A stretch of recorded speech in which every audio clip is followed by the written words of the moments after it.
E aí, pessoal, que é o Elias, professor de História de vocês. A gente vai dar continuidade, né, nossa discussão sobre a quebra da Bolsa de Valores de 1929. Né? Então, a gente já fez a primeira parte. Quem ainda não assistiu, é muito importante que assista a primeira parte da aula para poder entender o contexto em que essa crise ela se dá, né? E como é, os Estados Unidos, né, ele acaba ganhando a importância que tem, centralizando a maior parte da economia naquele momento. Então, é muito importante que vocês leiam, né? Quem não viu a primeira aula, assista e mandem as dúvidas lá no Google Class para que a gente possa responder e aí ficar tudo esclarecido, ok? Então vamos lá, pessoal. A bolsa, né, a bolsa de valores de Nova York, ela quebra em 29, né, em 1929. Em outubro de 1929, a, a expansão do crédito, né, e a elevação da taxa de juros para as ações de enfim, né, financeiras e tal, fez com que houvesse, né, uma corrida para a venda das ações, tendo em vista que, como eu falei, né, aquela discrepância entre o valor das ações e, e a condição material dessas empresas, ela era bem antagônica, né? Haviam empresas que estavam falindo, mas possuíam ações bastante valorizadas na bolsa, o que com essa elevação na taxa de crédito, né, principalmente para as operações, no caso aí de especulação financeira, fez com que muitos acionistas, né, passassem a vender as suas ações, né? Houve literalmente uma corrida para a venda dessas ações, porque muitas dessas empresas, dessas ações, elas não possuíam, né, a sua base material e, para não saírem no prejuízo, a maior parte desses investidores resolve então colocar as suas ações à venda na bolsa de valores, né? Isso faz com que um volume gigantesco de ações passem a ser vendidas, né, colocadas na bolsa, e o preço dessas ações despenca, né, bruscamente, levando literalmente à falência vários investidores, empresários, e aí, de acordo com que isso faz com que esses empresários, esses investidores perdessem, né, a maior parte da sua riqueza, levam junto consigo o sistema bancário, né? Então, o sistema de empresas cai, o sistema bancário cai em seguida, e aí você tem uma situação literalmente de caos econômico. O governo estadunidense ele não interfere nesse processo, né? De acordo com as políticas neoliberais, né? O governo estadunidense não entendia que uh, é, interferir no processo econômico fosse algo viável, né? Na concepção liberal, o mercado por si só se autorregularia. Então as crises do sistema capitalista elas já eram conhecidas, né, por grande parte dos economistas da época, é, mas acreditava-se, né, que o próprio mercado, né, a própria economia, segundo o pensamento liberal, ela se autorregularia, né, o mercado regularia essas crises. No entanto, né, tudo demonstrava que isso, na verdade, não ocorreria. Né? A crise ela foi se agravando a partir de 1929, 1930, 31. Essa crise leva a falência de uma série de indústrias e fábricas, empresas de maneira geral, a falência de vários bancos, né, que financiavam, né, ou que de alguma forma estavam atrelados, fez com que o poder aquisitivo de uma maior parte, né, da população trabalhadora dos Estados Unidos fosse reduzido a nada, o que também gera, também ocasionado pelo desemprego. Você vai ter um desemprego generalizado, você vai ter milhões de pessoas desempregadas, né? O desemprego cresce aí na taxa dos milhões, né? Então, quer dizer, você tem uma crise econômica de um patamar até então desconhecido, né? E aí, não só, e aí a grande questão é que essa crise ela não foi meramente localizada, né? justamente por toda aquela importância econômica que os Estados Unidos tinham. Após a Primeira Guerra Mundial, essa crise ela respingou nos demais países que estavam ali ligados aos Estados Unidos, né? Então, a América Latina sentiu e a Europa sentiu drasticamente, né? Inclusive, né, uma das grandes causas do avanço dos sistemas totalitários, né, do neofascismo na Europa, ou do nazifascismo na Europa, foi justamente a, a grave crise econômica na qual vários países acabaram entrando em decorrência da quebra da Bolsa de Nova York. Né? Então, quer dizer, você vai ter moedas extremamente desvalorizadas nesses países, a suspensão, porque os Estados Unidos suspendeu os financiamentos, os empréstimos que eram contraídos, principalmente para a reconstrução da Europa. Então, grande parte desses países para de receber esse tipo de financiamento. Ou seja, né, o liberalismo, de maneira geral, ele estava em crise. Né? E muitos desses países, na intenção de substituir esse liberalismo, vai implementar regimes totalitários, né, em que o Estado ele vai efetivamente tomar conta da economia. E isso também demonstrava o acirramento aí entre o liberalismo e o socialismo aplicado na União Soviética, porque, como eu já tinha falado antes, a União Soviética não sente esses agravamentos da crise porque não possuía essa ligação com o mercado financeiro. Então, por possuir uma economia planificada, a União Soviética contrastou completamente com esse período. Enquanto você tinha um mundo capitalista em uma crise devastadora, com a falência de milhares de empresas, com a falência de milhares de bancos, a União Soviética apresentava taxas de crescimento industrial e aceleração de desenvolvimento muito, muito altas, né, para a época. Então, quer dizer, inclusive, né, muito do que se tem da rivalidade entre que vai ser sentida principalmente na Guerra Fria se dá nisso, né? Porque até então o sistema soviético não era pensado como uma possível alternativa. Né? E a partir do momento em que o capitalismo entra numa crise grave e a União Soviética com aquele sistema não adentrava no mesmo processo, verificava-se, né, a alternativa viável, né, possível. Então, o acirramento entre essas duas ideologias ele se aprofunda muito também em decorrência dessa crise. Né? Então, aqui ó, eu coloquei aqui algumas imagens, as filas por emprego, né? Você vai ter filas gigantescas, quilométricas, né? Por emprego. Aqui a gente tem a distribuição de alimentos, né? Porque, como eu falei, a grande massa de desempregados leva à miséria, né? Milhares de trabalhadores. E aí você vai ter pontos de distribuição de alimentação, né? Aqui no caso é comida, né? Almoço, sopa. E isso, né, também vai se verificar, por exemplo, no surgimento de bairros casebres, né, operários, né, chamados Hooversville, né, que eram locais em que trabalhadores e pessoas mais pobres, né, desempregadas, sem condições de uma existência digna, né, vão construir casebres e tal. Então, quer dizer, você vê que é uma crise, né, gravíssima naquele momento, e que vai se arrastar aí de 1929 até 1933 ali, quando ela começa a ser resolvida, entre aspas, por meio das ações do Roosevelt, né, que foi então presidente. Quer dizer, nos Estados Unidos houve uma crise grave, né?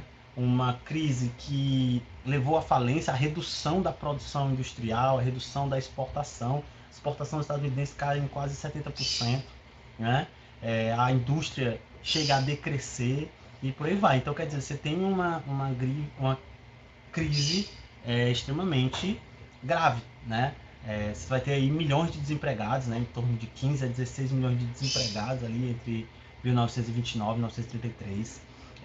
Esses desempregados não possuíam, né? Os Estados Unidos não possuíam um sistema de previdência social, né? Seguro-desemprego, seguros de aposentadoria, né? Vales, esse tipo de sistema de distribuição de renda, não havia esse tipo de distribuição de renda. Então, justamente, grande parte desses trabalhadores vão parar na rua, literalmente, né? Porque não tinham dinheiro para pagar aluguel, porque não tinham condições para sobreviver.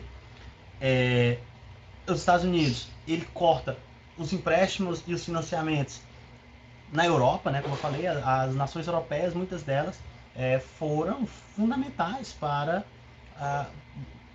o empréstimo estadunidense foi fundamental para a reconstrução dessas nações, né, que estavam totalmente destruídas após a Primeira Guerra Mundial. Também, além desse corte, os Estados Unidos passam a cobrar com muito mais efetividade as dívidas contraídas durante a guerra e após a guerra. E isso vai levar a um aprofundamento da crise na Europa. Né? Por exemplo, você tem a Alemanha, o marco alemão, ele se desvaloriza tanto que um dólar valia milhões de marcos, né, alemães. Então isso era um exemplo do quanto a crise ela abalou a Europa, né, desvalorizando, reduzindo a capacidade de reconstrução desses países. Os Estados Unidos passam a cobrar com muito mais rigor as dívidas que haviam sido contraídas por esses países.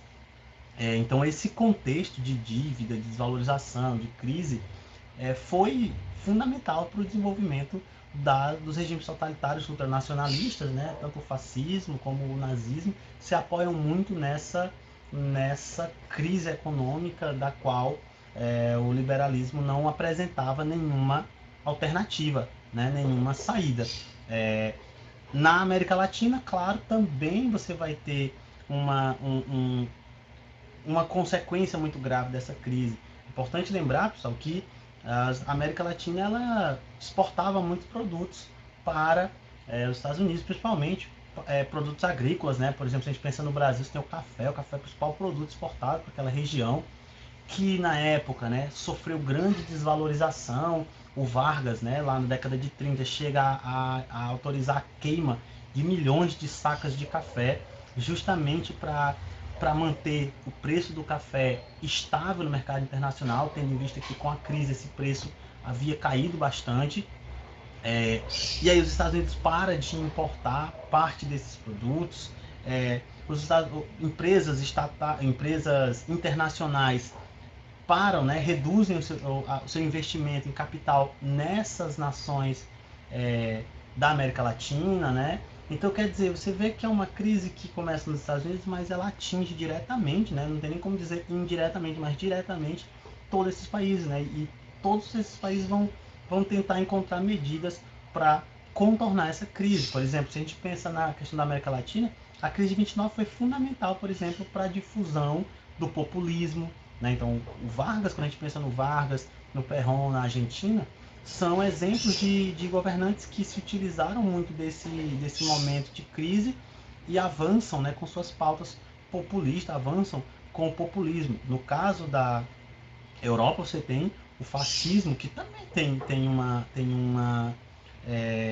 aproximação aí, né, usa também do populismo como elemento. Então, o fascismo, o nazismo, todos esses movimentos eles surgem dentro desse contexto de crise, de desilusão para com o liberalismo, né? Então, a maior parte desses países passa a desacreditar naquela ideia do livre mercado, de que o livre mercado seria capaz de garantir o enriquecimento, de garantir a distribuição, de garantir a estabilidade econômica, né? E a crise demonstrava que o livre mercado não era capaz de fazer isso. Então, surgem aí, né, outras alternativas a esse liberalismo, né? Então, por isso essa crise ela é muito grave e ela é muito importante para o século XX, porque ela também é considerada a crise do liberalismo, né? Não só uma crise econômica, mas a crise daquele modelo liberal que vinha sendo praticado desde o século XIX, né? E é aqui que inicia-se aí o desenvolvimento do chamado neoliberalismo, que é o fundamento, né, do capitalismo pós essa crise e que de certa forma chega até nós hoje, né? Então, se hoje a gente pensa o capitalismo e os sistemas econômicos aqui do mundo, né, e a forma como os países lidam com esse sistema, a grande maioria desses países aplicam políticas neoliberais, né? E aí você vai ter aqui justamente a aplicação disso a partir da eleição do Franklin Delano Roosevelt, né, que foi o presidente eleito lá nos Estados Unidos em 1933, justamente porque fez uma campanha colocando como principal pauta a saída da crise econômica, né? E aí, para isso, ele vai absorver muitas das ideias do economista John Maynard Keynes, né? E ele vai absorver essas ideias, né? Que basicamente era o quê?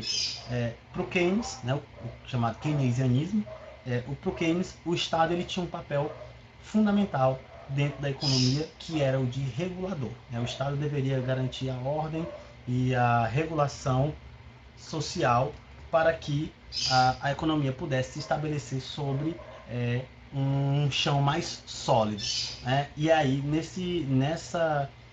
é justamente nessa intenção que o Roosevelt propõe o chamado New Deal, né? Que é o plano econômico aí chamado de Novo Acordo.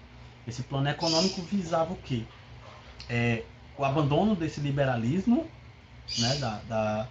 Pregado até então, dessa total ausência do Estado do processo econômico, a intervenção econômica do Estado em setores fundamentais que garantissem o reaquecimento desses setores, né?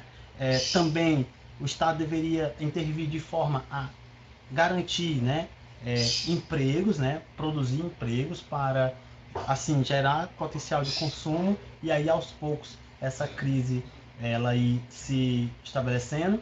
Também era fundamental para o Estado elaborar políticas de bem-estar social, né, políticas que garantissem alguma seguridade, né, previdência, seguros de empregos, salários mínimos, jornadas de trabalho, enfim, tudo isso faria parte desse chamado New Deal, né, que é justamente para tentar tirar os Estados Unidos daquela crise, né, grave na qual ele havia entrado.